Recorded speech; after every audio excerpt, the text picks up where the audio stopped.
నమస్తే, welcome to life line. చిన్న వయసు నుంచే థైరాయిడ్ సమస్యతో చాలా మంది బాధపడుతున్నారు. థైరాయిడ్, హైపోథైరాయిడ్, పీసీఓఎస్ వీటిని ఎలా నివారించవచ్చు, వీటికి ట్రీట్మెంట్స్ ఏ విధంగా ఉంటాయి? ఈ రోజు మనతో పాటు ఈ విషయస్ మాట్లాడడానికి ఉన్నారు డాక్టర్ సబితా గారు, హోమియోకేర్ ఇంటర్నేషనల్ నుంచి. డాక్టర్, హైపోథైరాయిడ్, థైరాయిడ్ అనగానే అందరికీ ఫస్ట్ భయం ఏంటంటే చిన్న ఏజ్ నుంచి ఈ మధ్యన తొందరగా థైరాయిడ్ వస్తుంది. అసలు థైరాయిడ్ ఎందుకు వస్తుంది? ఎస్, థైరాయిడ్ అనేది మనకి నెక్ ముందు భాగంలో ఉన్నటువంటి బటర్ఫ్లై షేప్లో ఉన్నటువంటి గ్రంథి. ఈ యొక్క థైరాయిడ్ గ్లాండ్ మనకి T3, T4 హార్మోన్స్ అనేది ప్రొడ్యూస్ చేస్తూ ఉంటుంది. సో ఈ యొక్క thyroxine hormone T3, T4 hormones మన మెటబాలిజంని మానిటర్ చేసేటువంటి హార్మోన్. అంటే బేసల్ మెటబాలిక్ రేట్, ఎవ్రీథింగ్, అంటే ఆల్ హార్మోన్స్ ఎక్రీషన్స్ కానివ్వండి, ఇలా రెస్పిరేటరీ రేట్ దగ్గర నుంచి మన యొక్క బాడీలో జరిగేటువంటి ప్రతి యాక్టివిటీని మానిటర్ చేసేది ఈ యొక్క థైరాక్సిన్ హార్మోన్. సో ఎప్పుడైతే మనకు కావాల్సినటువంటి థైరాక్సిన్ హార్మోన్ మన థైరాయిడ్ గ్రంథి ప్రొడ్యూస్ చేయలేకపోతుందో దాన్ని మనం హైపోథైరాయిడిజం అంటూ ఉంటాం. సో T3, T4 హార్మోన్స్ బాడీలో తక్కువ అవుతున్న కొద్దీ మనకు పిట్యూటరీ నుంచి వచ్చేటువంటి TSH అంటే థైరాయిడ్ స్టిమ్యులేటింగ్ హార్మోన్ అనేది పెరుగుతూ వస్తుంది. సో అది మనకి ఇండికేషన్ అనమాట. యూజువలీ ప్రైమరీ హైపోథైరాయిడిజంలో ఇదే జరుగుతుంది. అంటే పిట్యూటరీ నుంచి TSH పెరగడంతో మనకు అర్థమవుతుంది ఏంటంటే T3, T4 హార్మోన్స్ అనేది తక్కువగా ప్రొడ్యూస్ చేస్తుంది మన థైరాయిడ్ గ్రంథి. దాన్నే హైపోథైరాయిడిజం అంటాం. ఇది usually auto immune disorder, Hashimoto's thyroiditis అనే కండిషన్స్లోనే ఇది కనిపించేటువంటి అవకాశం ఉంటుంది. అయితే మనకు హైపోథైరాయిడిజంలో కూడా డిఫరెంట్ టైప్స్ ఉంటాయి. ఎప్పుడైతే మనకి అడ్రెనల్ హైపర్ప్లేషియా, లేకపోతే పిట్యూటరీ గ్రంథిలో ఉన్నటువంటి ట్యూమర్స్ వల్ల వచ్చేటువంటి ఇవి చాలా రేర్ అని చెప్పుకోవచ్చు. ప్రైమరీ హైపోథైరాయిడిజం ఈజ్ 90% పేషెంట్స్లో కనిపించేటువంటి హైపోథైరాయిడిజం. బట్ ఈ యొక్క పిట్యూటరీలో ఉన్నటువంటి గ్రంథి వల్ల కానీ, ట్యూమర్స్ వల్ల కానీ వచ్చేటువంటి హైపోథైరాయిడిజం అనేది చాలా సివియర్గా ఉంటుంది. దాని సిమ్టమ్స్ అనేది కూడా చాలా TSH అనేది విపరీతంగా పెరిగిపోవటము, T3, T4 హార్మోన్స్ అనేది బికాస్ స్టిమ్యులేటింగ్ హార్మోన్ అనేది మనకి సరిగ్గా ప్రొడ్యూస్ చేయకపోవడం వల్ల ఈ T3, T4 హార్మోన్స్లో కూడా మనకి డిఫరెన్షియేషన్ కనిపించేటువంటి అవకాశం ఉంటుంది. సో ఇవి రేర్ కండిషన్స్ అని చెప్పుకోవచ్చు. బట్ హైపోథైరాయిడిజంలో Hashimoto's thyroiditis and secondary but not, అంటే కొంతమందిలో అయోడిన్ డెఫిషియన్సీ వల్ల కూడా హైపోథైరాయిడిజం వచ్చేటువంటి అవకాశం ఉంటుంది. అంటే వాళ్ళకి కావాల్సినటువంటి అయోడిన్ బాడీలో పొందకపోవటం వల్ల హైపోథైరాయిడిజం డెవలప్ అవటం. So these two are very common అని చెప్పుకోవచ్చు. అండ్ కొన్ని హైపోథైరాయిడిజమ్స్ ఏంటి అంటే టెంపరీ బేసిస్లో కొంతమందికి TSH లెవెల్స్ పెరుగుతూ వస్తాయి. దాంట్లో సిమ్టమ్స్ కనిపించినప్పటికీ within 3 to 4 months or 6 months అది అడ్జస్ట్ అయిపోయి నార్మల్ అయ్యేటువంటి అవకాశం ఉంటుంది. So these 3 types, different types of హైపోథైరాయిడిజంలో మెయిన్గా 90% కనిపించేది మనకి ప్రైమరీ హైపోథైరాయిడిజం. అందులో మనకి పిట్యూటరీ నుండి TSH లెవెల్స్ పెరుగుతూ ఉంటాయి, T3, T4 హార్మోన్స్ అనేది తక్కువ అయిపోతుంటాయి. బట్ మెయిన్ కండిషన్ ఏం చెప్పుకోవాలి అంటే పేషెంట్స్కి సిమ్టమ్స్ అనేది గుర్తుపట్టే విధంగా కనిపించకపోవడం. సో హైపోథైరాయిడిజం డెవలప్ అయినప్పటికీ చాలా ఇయర్స్ బట్టి పేషెంట్స్ టెస్ట్ చేయలేకపోవటం, ఆ యొక్క సిమ్టమ్స్ని గుర్తించకపోవటం. So hypothyroidism when left untreated complications అనేది చాలా ఎక్కువగా ఉన్నాయి. యూజువలీ ఇర్రెగ్యులర్ మెన్స్ట్రువల్ సైకిల్ అలా కొంతమందికి తక్కువగా కనిపించినప్పటికీ at the stage of fertility రేంజ్లో, అంటే ప్రెగ్నెన్సీ స్టేజ్లో ఎక్కువగా మిస్క్యారేజెస్ అవ్వటము, లేదా ఫీటల్ డెత్స్ అవ్వటము, ప్రిమెచ్యూర్ బర్త్స్ అవ్వటము, ఇవన్నీ కూడా మనకు హైపోథైరాయిడ్ ఫ్లక్చుయేషన్స్లో కనిపించే అవకాశం ఉంటుంది. నవ్ డేస్ మనం చూస్తున్నాం పెళ్ళిగాని పిల్లల్లో లేదా 10 years ఏజ్ గ్రూప్లో కూడా మనకు హైపోథైరాయిడిజం డిటెక్ట్ అవుతుంది. సో అలాంటి స్టేజెస్లో యూజువల్లీ హైపోథైరాయిడిజం ఉంది ఆ పేషెంట్కి అని తెలుసుకోవడం అనేది చాలా సిమ్టమ్స్ అనేది గ్రేవ్గా డెవలప్ అయిపోయిన తర్వాత మన దగ్గరికి పేషెంట్స్ వస్తూ ఉంటారు. అసలు చిన్నపిల్లల్లో మనం అనుకోని థైరాయిడ్ వస్తుంది అని చెప్పి ఒకవేళ అది డిటెక్ట్ చేస్తే సిమ్టమ్స్ ఏ విధంగా స్టార్ట్ అవుతాయి? ఎస్, యూజువల్లీ మనకు కనిపించే సిమ్టమ్స్ ఫెటిగ్నెస్, వెయిట్ గెయిన్. ఇక్కడ మనకి హార్మోన్స్ తక్కువ ఉండటం వల్ల లెథార్జీ ఉంటుంది, ఫెటిగ్నెస్ ఉంటుంది, యాక్టివిటీ తగ్గిపోవడం ఉంటుంది, స్లీపీనెస్ ఎక్కువగా కనిపించే అవకాశం ఉంటుంది, వెయిట్ గెయిన్ ఉంటుంది. చాలామంది కండిషన్స్లో కోల్డ్ ఇంటాలరెన్స్ అని చెప్పుకోవచ్చు. అంటే యూజువలీ కొద్దిపాటిగా చల్లతనానికి కూడా వాళ్ళకి ఇంటాలరెన్స్ డెవలప్ అవ్వటం, ఇది అనేది వెరీ స్మాల్ సిమ్టమ్, కానీ ఫస్ట్ కనిపించే సిమ్టమ్ ఇది అని చెప్పుకోవచ్చు. ఆ తర్వాత వెయిట్ గెయిన్ డెవలప్ అవ్వటము. యూజువల్లీ హైపోథైరాయిడిజంలో వెయిట్ గెయిన్ అనేది ర్యాపిడ్గా పెరిగేటువంటి అవకాశం ఉంటుంది. సో చిన్న పిల్లల్లో కూడా ఈవెన్ 10 years ఏజ్ గ్రూప్లో కూడా వెయిట్ గెయిన్ అనేది విపరీతంగా పెరగటము.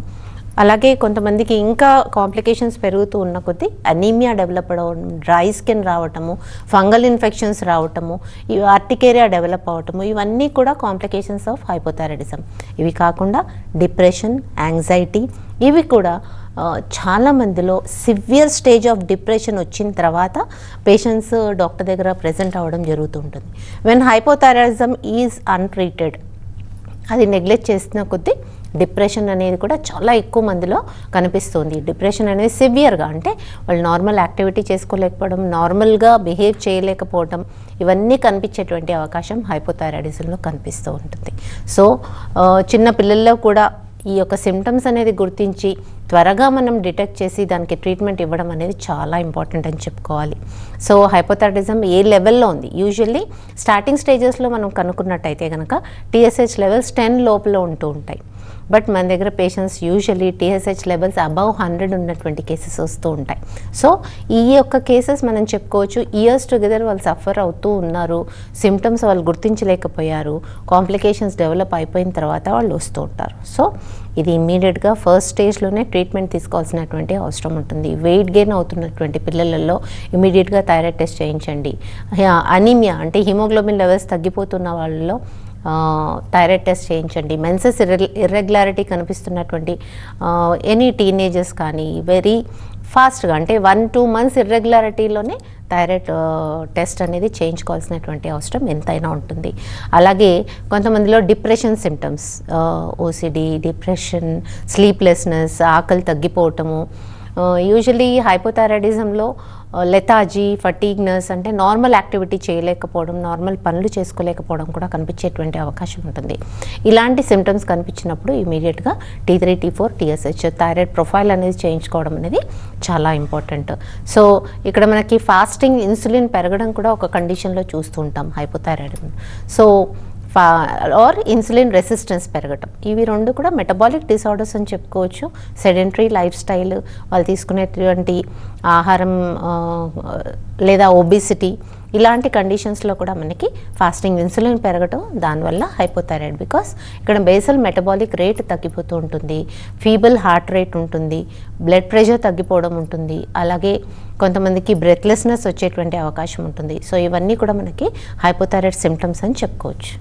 అయితే ఇప్పుడు ఈ సిమ్టమ్స్ అన్నీ ఉన్న తర్వాత మీరు ఇందాక చెప్పినట్టు దీని ఏం సపరేట్గా దీనికి ఒక ట్రీట్మెంట్ లాగానో లేకపోతే ఇంకొకటో ఉండదు. చాలా రేర్ కేసెస్లో సర్జరీస్ అవుతూ ఉంటాయి, కొంతమంది చేయించుకుంటూ ఉంటారు. సో ఇప్పుడు కమింగ్ టు హోమియోలో ఏ విధంగా ఉంటుంది ట్రీట్మెంట్? అంటే ఇప్పుడు అసలు తగ్గుతుందంటారా కంప్లీట్గా? Yes, what type of hypothyroidism అనేది మనం చూసుకోవాల్సినటువంటి అవసరం ఉంటుంది. యూజువల్లీ హైపోథైరాయిడిజంలో సర్జరీస్ అనేది అవసరం లేదు. Only in the cases of goitre, thyroiditis అంటే ఇక్కడ మనకి థైరాయిడ్ గ్రంథి అనేది పెరిగిపోవడం సైజు. ఒకవేళ థైరాయిడ్ గ్రంథి సైజ్ పెరుగుతూ ఉన్నట్టయితే కనుక దానికి మనం డాక్టర్స్ సర్జరీ చెప్తూ ఉంటారు. But in homeopathy thyroiditis or goitre కండిషన్స్లో కూడా మా ట్రీట్మెంట్తోనే సర్జరీ లేకుండానే ఆ యొక్క కండిషన్స్ని మనం తగ్గిస్తూ తీసుకొచ్చినటువంటి కేసెస్ చాలా ఉన్నాయి. అలాగే థైరాయిడ్తో సఫర్ అయ్యేటువంటి పేషెంట్స్ హైపోథైరాయిడ్ హార్మోన్ రిప్లేస్మెంట్ అంటే ఏదైతే హార్మోన్ మన థైరాయిడ్ గ్రంథి ప్రొడ్యూస్ చేయలేకపోతుందో థైరాక్సిన్ హార్మోన్ అనేది రిప్లేస్ చేసి everyday intake of thyroxine hormone అనేది ట్రీట్మెంట్ ఇవ్వడం జరుగుతుంది. బట్ అలా ఇస్తున్నప్పటికీ కాంప్లికేషన్స్ డెవలప్ అవ్వడం అనేది కొంతమందిలో చూస్తూ ఉంటాం. సో ఫ్లక్చుయేషన్స్ ఆఫ్ థైరాయిడ్ అనేది చాలా ఎక్కువగా కనిపించడం అనేది చూస్తూ ఉంటాం. Even after taking thyroxine replacement therapy ఆ యొక్క పేషెంట్స్లో ఈ యొక్క వెయిట్ గెయిన్ అనేది కంటిన్యూస్గా ఉండటము, లేదా కోల్డ్ ఇంటాలరెన్స్ ఉండడం, లేదా స్కిన్ ఇన్ఫెక్షన్స్ డెవలప్ అవ్వడము, ఫంగల్ ఇన్ఫెక్షన్స్ డెవలప్ అవ్వడం, స్కిన్ డ్రైనెస్ డెవలప్ అవ్వడం, ఈ మధ్య కాలంలో ఫంగల్ ఇన్ఫెక్షన్స్ అనేది కూడా చాలా ఎక్కువ మంది పేషెంట్స్లో కనిపిస్తుంది. Maybe due to thyroid fluctuations అనేది ఖచ్చితంగా చెక్ చేసుకోవాల్సినటువంటి అవసరం ఉంటుంది. కమింగ్ టు ఈ థైరాయిడ్ ఉన్న తర్వాత ప్రెగ్నెన్సీ టైంలో చాలా కీ రోల్ ప్లే చేస్తుంది, ఎందుకంటే అప్పుడు ఫ్లక్చువేట్ అవుతూ ఉంటుంది, ఖచ్చితంగా చెక్ చేసుకోవాలని చెప్తూ ఉంటారు. సో ఎలా ఉంటుంది ప్రెగ్నెన్సీ టైంలో thyroid? Yes, hypothyroidism usually detected in the gestational stage also. అంటే first time detection in the pregnancy అనేది చాలా మందిలో చూస్తుంటాం. అంటే అక్కడ మనకి థైరాయిడ్ హార్మోన్ అనేది ఒక పర్సన్కి కాదు, 2 పర్సన్స్కి అవసరమయ్యేటువంటి హార్మోన్ ప్రొడ్యూస్ అవ్వడం అనేది ఇంపార్టెంట్. సో ఎప్పుడైతే మనకి normal levels in the single person ఒకవేళ మనకి 4.5 వరకు మనం నార్మల్ తీసుకున్నట్టయితే కనుక ప్రెగ్నెంట్ ఉమెన్లో ఖచ్చితంగా TSHని 3 వరకే యాక్సెప్ట్ చేయడం జరుగుతుంది. సో ఇక్కడ మనకి థైరాక్సిన్ హార్మోన్ అనేది ఎక్కువగా అవసరపడుతుంది. సో గెస్టేషనల్ స్టేజ్లో డిటెక్ట్ అయ్యేటువంటి కేసెస్ చాలా ఎక్కువగా ఉంటాయి. సో ఎప్పుడైతే మనకి ప్రెగ్నెన్సీలో డిటెక్ట్ అయినటువంటి థైరాయిడ్ యూజువల్లీ ఆఫ్టర్ ప్రెగ్నెన్సీ నార్మల్కి వచ్చేటువంటి అవకాశం ఉంటుంది. కాకపోతే గ్రోత్ ఆఫ్ ద ఫీటస్ అనేది డిస్టర్బ్ కాకుండా ఉండడానికి ఇక్కడ ఎక్స్ట్రా హార్మోన్ థెరపీ అనేది ఇవ్వడం జరుగుతుంది. సో బిఫోర్ ప్రెగ్నెన్సీ నుంచి కూడా ఒకవేళ థైరాయిడ్ గ్రంథి సరిగ్గా ప్రొడ్యూస్ చేయడం అనేది జరగకపోతే మెన్సెస్ ఇర్రెగ్యులారిటీ, ఇన్ఫర్టిలిటీ ప్రాబ్లమ్స్, అంటే ఇక్కడ మనకి ఓవ్యులేషన్ సరిగ్గా కాకపోవటము, అలాగే మెన్సెస్ ఇర్రెగ్యులారిటీ ఉండడము, అనోవ్యులేటరీ సైకిల్స్ రావటము, అలాగే కన్సీవ్మెంట్ ఛాన్సెస్ తగ్గిపోవటము, ఒకవేళ కన్సీవ్ అయినా కానీ మిస్క్యారేజెస్ అవ్వడము, ప్రీటర్మ్ బర్త్స్ అవ్వడము, అలాగే కొంతమందికి ఫీటల్ డెత్ కూడా, very severe conditions due to thyroid fluctuations మనకి ఫీటల్ డెత్ కూడా కనిపించేటువంటి అవకాశం ఉంటుంది. సో థైరాయిడ్ హార్మోన్ రెగ్యులేషన్ అనేది చాలా ఇంపార్టెంట్ అని చెప్పుకోవచ్చు. If it all untreated hypothyroidism లేదా పీసీఓఎస్ కూడా మనకు ఇన్సులిన్ రెసిస్టెన్స్ వల్ల వస్తూ ఉంటుంది. ఇఫ్ ఇట్ ఆల్ ఈ 2 కేసెస్ కూడా ట్రీట్మెంట్ సరిగ్గా జరగకపోతే అక్కడ కార్డియోవాస్కులర్ ప్రాబ్లమ్స్ వచ్చేటువంటి అవకాశం ఉంటుంది, హార్ట్ ప్రాబ్లమ్స్ వచ్చేటువంటి అవకాశం ఉంటుంది. అలాగే పీసీఓఎస్ అన్ట్రీటెడ్ అయితే హైపర్ టెన్షన్ డెవలప్ అయ్యేటువంటి అవకాశం ఉంటుంది, bad cholesterol in the blood పెరిగేటువంటి అవకాశం ఉంటుంది. సో హైపోథైరాయిడ్ పీసీఓఎస్ని ఎర్లీ డిటెక్షన్ చేసుకోవాల్సిన అవసరం ఉంటుంది. ట్రీట్మెంట్ కూడా అంతే ఖచ్చితంగా. If untreated depression, bad cholesterol, cardiovascular అంటే హార్ట్ ప్రాబ్లమ్స్, ఏరిథ్మియాస్ వచ్చేటువంటి అవకాశం ఉంటుంది. కమింగ్ టు PCOS, దీంతో కూడా చాలా మంది బాధపడుతూ ఉన్నారు. అసలు హోమియోలో ఎలాంటి ట్రీట్మెంట్ ఉంటుంది పీసీఓఎస్కి పర్మనెంట్ సొల్యూషన్ మనకు హోమియోపతి ట్రీట్మెంట్తో ఉంది. హోమియోపతిలో కాన్స్టిట్యూషనల్ ట్రీట్మెంట్ అంటే ఎటువంటి హార్మోనల్ ట్రీట్మెంట్ ఇవ్వకుండానే పీసీఓఎస్ని నార్మల్కి తీసుకొచ్చినటువంటి కేసెస్ మనకు 90 to 99% అని చెప్పుకోవచ్చు. యూజువల్లీ కొన్ని కేసెస్లో అంటే హైపోథైరాయిడిజంలో, సోరియాసిస్లో మనకు 30 to 40% మనము చెప్తూ ఉంటాం. బట్ పీసీఓడి మనకు 95 to 99% మనం రిజల్ట్స్ ఇవ్వడం అనేది జరుగుతుంది. కొంచెం టైం పడుతుంది అది సెట్ అవ్వడానికి అని చెప్తూ ఉంటారు. ఖచ్చితంగా పీసీఓఎస్ అనేది it is a metabolic disorder. ఇక్కడ మనకి వన్స్ అగైన్ ఇన్సులిన్ రెసిస్టెన్స్ పెరగటం వల్ల ఈ యొక్క పీసీఓఎస్ అనేది వస్తుంటుంది. ఇక్కడ పీసీఓఎస్లో అనోవ్యులేటరీ సైకిల్స్ అంటే ఓవ్యులేషన్ సరిగ్గా లేకపోవటము, దానివల్లనే ఈ యొక్క ఓవ్యులేటరీ అంటే ఓవమ్ అనేది మనకు ఫాలికల్ ట్యూబ్స్లో బ్లాక్ అవ్వడం అనేది జరుగుతూ ఉంటుంది. So this is very complicated. అంటే ఎప్పుడైతే మనకి ఇలా బ్లాక్ అవుతూ వస్తుందో ఒకవేళ అన్ట్రీటెడ్ అంటే ఎర్లీ స్టేజెస్లో ట్రీట్ చేయడం అనేది జరగకపోతే కనుక ఈ యొక్క బ్లాక్ అనేది పర్మనెంట్ అయ్యేటువంటి అవకాశం ఉంటుంది. సో ఇమ్మీడియట్గా ట్రీట్మెంట్ తీసుకోవాల్సినటువంటి అవసరం ఉంటుంది. అందుకే ఈవెన్ ప్యూబర్టీ స్టార్ట్ అయిపోయినటువంటి ఎర్లీ స్టేజెస్లో కూడా ఒకవేళ రెగ్యులర్ సైకిల్స్ లేకపోయినట్టయితే కనుక ఇమ్మీడియట్గా దానికి ట్రీట్మెంట్ తీసుకోవాల్సినటువంటి అవసరం ఎంతైనా ఉంటుంది. ఫస్ట్ ప్యూబర్టీ అయిపోయిన గర్ల్స్కి first 1 year are 1 to 1.5 year మనము చూడొచ్చు, అబ్జర్వ్ చేయొచ్చు. ఆ తర్వాత మాత్రం ఖచ్చితంగా every month 25 to 28 days cycle అనేది కంపల్సరీ ఉండాల్సినటువంటి అవసరం ఉంటుంది. ఒకవేళ ఆండ్రోజన్స్ ఎక్కువగా ఉంది, పీసీఓఎస్లో కూడా డిఫరెంట్ టైప్స్ అని చెప్పుకోవచ్చు. మనకు ఫాస్టింగ్ ఇన్సులిన్ పెరగటం వల్ల ఆర్ ఇన్సులిన్ రెసిస్టెన్స్ పెరగటం వల్ల వచ్చినటువంటి పీసీఓఎస్, ఆండ్రోజన్స్ పెరగడం అంటే ఇక్కడ మనకి ఆండ్రోజన్ హార్మోన్ ఎక్కువగా ప్రొడ్యూస్ అవ్వటం వల్ల వచ్చినటువంటి పీసీఓఎస్. దీంతో కంపేర్ చేసుకుంటే మనకు మెటబాలిక్ డిజార్డర్స్తో లేదా వాళ్ళు తీసుకునేటువంటి ఆహారంతో ఎక్సర్సైజ్ లేకుండా వచ్చేటువంటి పీసీఓఎస్ మనకి fasting are insulin resistance develop అవుతున్నటువంటి పీసీఓఎస్ అని చెప్పుకోవచ్చు. దీన్ని మనం చాలా తొందరగా రివర్సిబుల్ కండిషన్లోకి తీసుకురావచ్చు. వెరాజ్ ఆండ్రోజన్స్, టెస్టోస్టెరాన్స్ పెరిగేటువంటి పీసీఓఎస్ని కొద్దిగా టైం ఎక్కువ తీసుకుంటుంది. బట్ ఈ కేసెస్లో కూడా హోమియోపతిక్ కాన్స్టిట్యూషనల్ ట్రీట్మెంట్తో నార్మల్కి తీసుకొచ్చినటువంటి కేసెస్ చాలా ఉన్నాయి. సో ఈవెన్ ఆండ్రోజన్స్ ఎక్కువగా ఉన్నటువంటి కేసెస్లో కూడా మా ట్రీట్మెంట్ తర్వాత androgen or serum testosterone levels నార్మల్కి తీసుకొచ్చినటువంటి కేసెస్ చాలా ఉన్నాయి. So constitutional simillimum without any hormonal treatment పీసీఓఎస్ని మనం నార్మల్కి తీసుకురావచ్చు. సో పీసీఓఎస్లో కూడా మనం చెప్పుకున్నట్టయితే కనుక అది ఎర్లీ స్టేజెస్లో ఎర్లీ డిటెక్షన్ అనేది ఇంపాసిబుల్ అవుతుంది. Because many patients irregular menstrual cycle ఉన్నా కానీ దాన్ని నెగ్లెక్ట్ చేయడము, పీసీఓఎస్ ఒకవేళ నెగ్లెక్ట్ చేసి ట్రీట్మెంట్ ఎర్లీ స్టేజెస్ తీసుకోకపోతే second stage would be type 2 diabetes. Severe condition of PCOD అయిపోయిన తర్వాత పేషెంట్స్ మనకు క్లినిక్లో ప్రెజెంట్ అవుతున్నారు. ఆ కండిషన్లో టైప్ 2 డయాబెటీస్ డెవలప్ అవుతుంది, hypertension, uncontrolled hypertensions develop అవుతాయి. బికాస్ ఆల్రెడీ బాడీలో బ్యాడ్ కొలెస్ట్రాల్స్ అనేది ఎక్కువ కాలం నుంచి ఉండటం వల్ల హైపర్ టెన్షన్ అనేది సివియర్ అండ్ అన్కంట్రోల్డ్ కండిషన్స్ అనేది మన దగ్గర ప్రెజెంట్ అవుతున్నారు. సో పీసీఓఎస్ని కూడా ఎర్లీ స్టేజెస్లోనే డిటెక్ట్ చేయటము, దాన్ని పూర్తిగా సివియారిటీగా డెవలప్ కాకుండా నార్మల్ రేంజ్లో పెట్టుకోవడం అనేది చాలా ఇంపార్టెంట్. పీసీఓడి ఎర్లీ స్టేజెస్లోనే ట్రీట్మెంట్ స్టార్ట్ చేయాల్సినటువంటి అవసరం ఉంటుంది. సో డాక్టర్, ఇప్పుడు ఈ థైరాయిడ్ కానివ్వండి, హైపోథైరాయిడ్, పీసీఓఎస్ ఇవన్నీ ఒకరికే ఉంటే కనుక అంటే దాని కాన్సిక్వెన్సెస్ ఎలా ఉంటాయి, దాని సిమ్టమ్స్ ఎలా ఉంటాయి, దాన్ని ట్రీట్ చేయడం ఎంత టైంలో మనం ట్రీట్ చేయొచ్చు హోమియోలో మెడిసిన్స్ వాడుతూ? ఎస్, యూజువలీ హైపోథైరాయిడ్తో బాధపడేటువంటి పేషెంట్స్లోనే పీసీఓఎస్ డెవలప్ అయ్యేటువంటి అవకాశం కూడా ఉంటుంది. అంటే పీసీఓఎస్ ఉన్న ప్రతి మనిషికి థైరాయిడ్ ప్రాబ్లం ఉన్నట్టు అనేది కాదు, బట్ హైపోథైరాయిడ్తో బాధపడే వాళ్ళలో because there is bad cholesterol accumulation. Hypothyroid develop అయినటువంటి పేషెంట్స్లో బ్యాడ్ కొలెస్ట్రాల్ డెవలప్ అవుతుంది, ఫెటిగ్నెస్ ఉంటుంది, వాళ్ళు తీసుకునేటువంటి కొద్దిపాటి ఆహారం కూడా కొలెస్ట్రాల్ లాగా ఫామ్ అయిపోయి వెయిట్ గెయిన్ అవ్వటం అనేది చూస్తూ ఉంటాం. సో ఎప్పుడైతే వెయిట్ గెయిన్ అవుతూ ఉంటుందో పీసీఓఎస్ డెవలప్ అవుతుంది. సో ఇక్కడ మనకి హైపోథైరాయిడ్ కూడా నార్మల్గా ఫ్లక్చుయేట్ కాకుండా రెగ్యులేట్ చేసుకోవడం అనేది చాలా ఇంపార్టెంట్. అలాగే హైపోథైరాయిడ్తో పాటు పీసీఓడి ఉన్న వాళ్ళల్లో ఖచ్చితంగా ప్రెగ్నెన్సీ ఇష్యూస్ వచ్చేటువంటి అవకాశం ఎక్కువగా ఉంటుంది.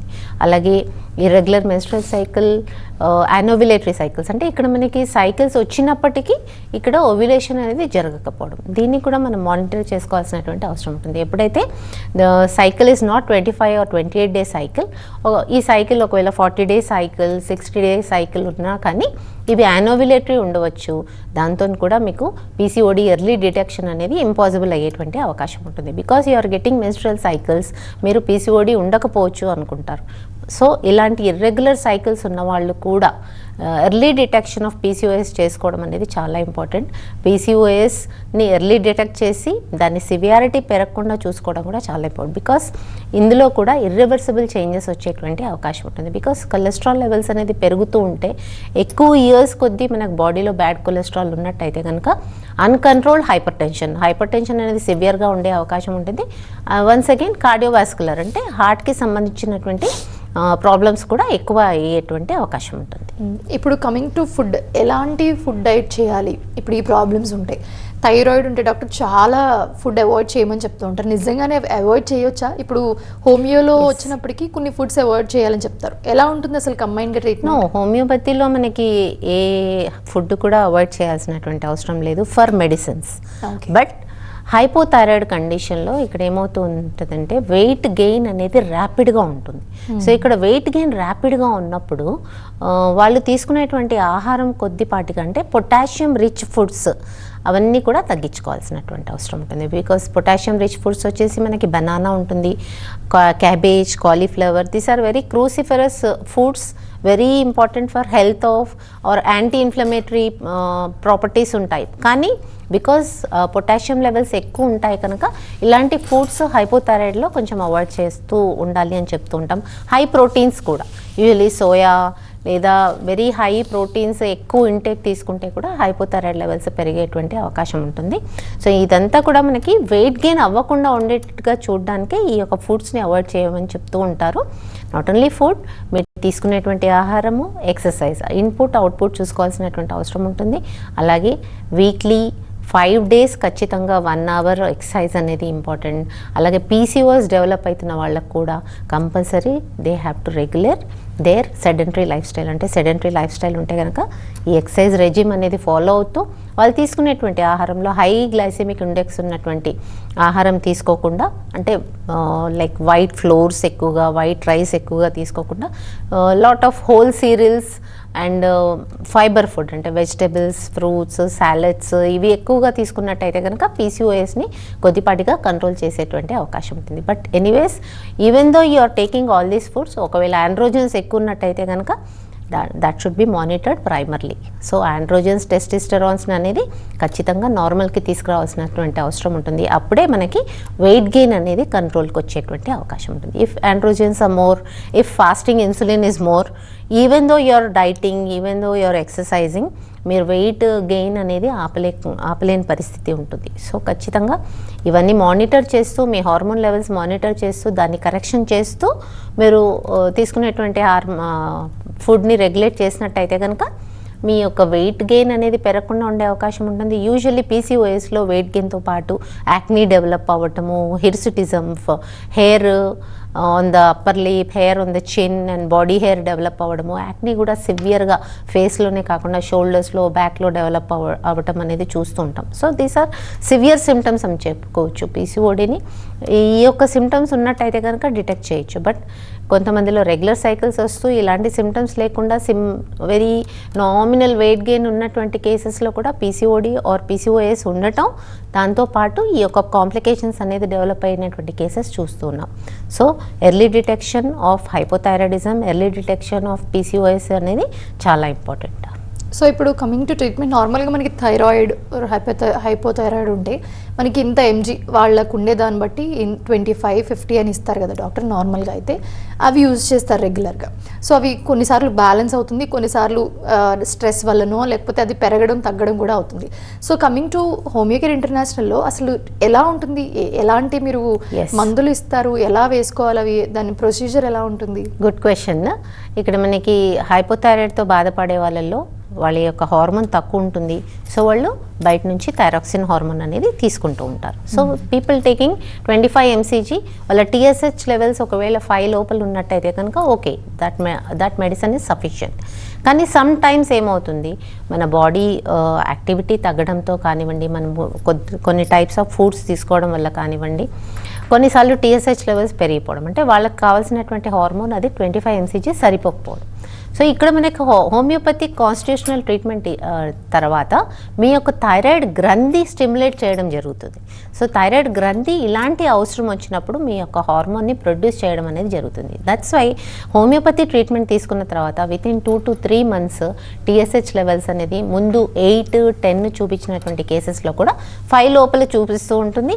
అలాగే కాంప్లికేషన్స్ కూడా డెవలప్ కాకుండా ఉంటాయి. కొంతమందిలో వెయిట్ గెయిన్ అనేది కంట్రోల్ అవ్వటము, కొంతమందిలో పాల్పిటేషన్ ఉంటుంది, యూజువల్లీ బ్రెత్లెస్నెస్ ఉంటుంది. ఇవన్నీ కూడా కంట్రోల్ చేసేటువంటి అవకాశం హోమియోపతిక్ కాన్స్టిట్యూషనల్ ట్రీట్మెంట్తో జరుగుతుంది. సో గ్రాడ్యువల్గా మీరు తీసుకునేటువంటి రిప్లేస్మెంట్ థెరపీని కూడా గ్రాడ్యువల్గా తగ్గించడం అనేది జరుగుతుంది. అంటే మీ dependence on the outside hormone అనేది తగ్గించడం జరుగుతుంది with constitutional homeopathic treatment. So ఇప్పుడు ఇందాక మీరు చెప్పారు ప్రెగ్నెన్సీలో కూడా చాలా ప్రాబ్లమ్ ఫేస్ చేయాల్సి వస్తుంది, అండ్ అలాగే ఇర్రెగ్యులర్ పీరియడ్స్ కానివ్వండి, ఇవన్నీ ప్రాబ్లమ్స్ ఉంటాయని. అసలు ఒకవేళ ఈ ప్రాబ్లంతో వస్తే ఎంత టైం పడుతుందంటారు మళ్ళీ నార్మల్ అయ్యి ప్రెగ్నెన్సీకి ప్లాన్ చేసుకోవాలన్నా, లేకపోతే అలా ప్లాన్ చేసుకోవాలన్నా ఎంత పీరియడ్ ఆఫ్ టైం పడుతుంది కరెక్ట్గా ఈ ట్రీట్మెంట్కి? ఎస్, ఏ లెవెల్లో పేషెంట్ ఉన్నారు, యూజువల్లీ చాలా హై ఫ్లక్చుయేషన్స్ ఉన్నాయి. Usually patients come with TSH 100 even after taking 150 mcg of thyroxine hormone. So అలాంటి కేసెస్లో ఖచ్చితంగా టైం ఎక్కువ తీసుకుంటుంది. సో అది సేఫ్ అయినా డాక్టర్ అంత ఎంసీజీలో తీసుకోవడం regular? If you are taking 150 mcg and your TSH levels are regulating below 5, it's okay. కానీ అట్లా జరగదు. యూజువల్లీ 150 mcg తీసుకుంటున్నారంటే వాళ్ళ యొక్క థైరాయిడ్ గ్రంథి అనేది హార్మోన్ ప్రొడ్యూస్ చేయట్లేదు.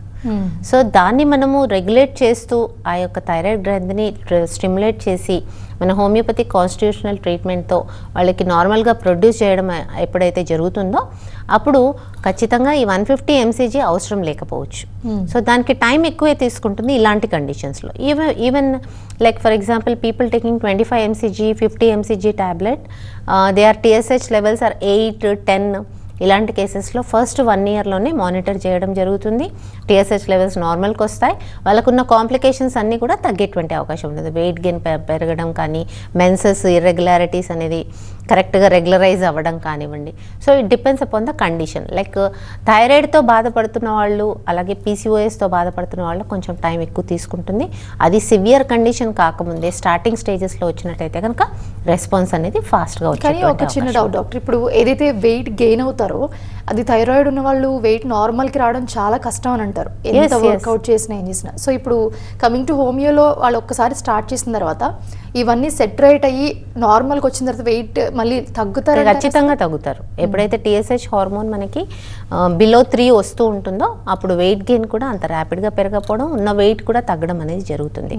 So even if you are dieting, even if you are doing exercise, మీకు weight gain తగ్గదు. ఎందుకంటే ఫాస్ట్ ఇన్సులిన్ రెసిస్టెన్స్ ఉంటుంది బాడీలో, అలాగే మీ యొక్క హార్మోన్స్ ఆండ్రోజన్స్, టెస్టోస్టెరాన్స్ అనేది ఎక్కువగా ఉంటాయి. So even if you go for dieting, even if you go for exercise, me wait gain అనేది తగ్గదు. ఎప్పుడైతే ఈ హార్మోన్స్ మీకు తగ్గుతూ వస్తాయో అప్పుడే మీకు వెయిట్ లాస్ అనేది స్టార్ట్ అవుతుంది. Right, thank you so much doctor for joining with us. Thyroid గురించి చాలా విషయాలు చెప్పారు అండ్ హోమియోలో కూడా చాలా ట్రీట్మెంట్స్ గురించి ఎక్స్ప్లెయిన్ చేశారు. చూసారుగా, ఇది ఇవాల్టి లైఫ్ లైన్. చూస్తూనే ఉండండి TV9.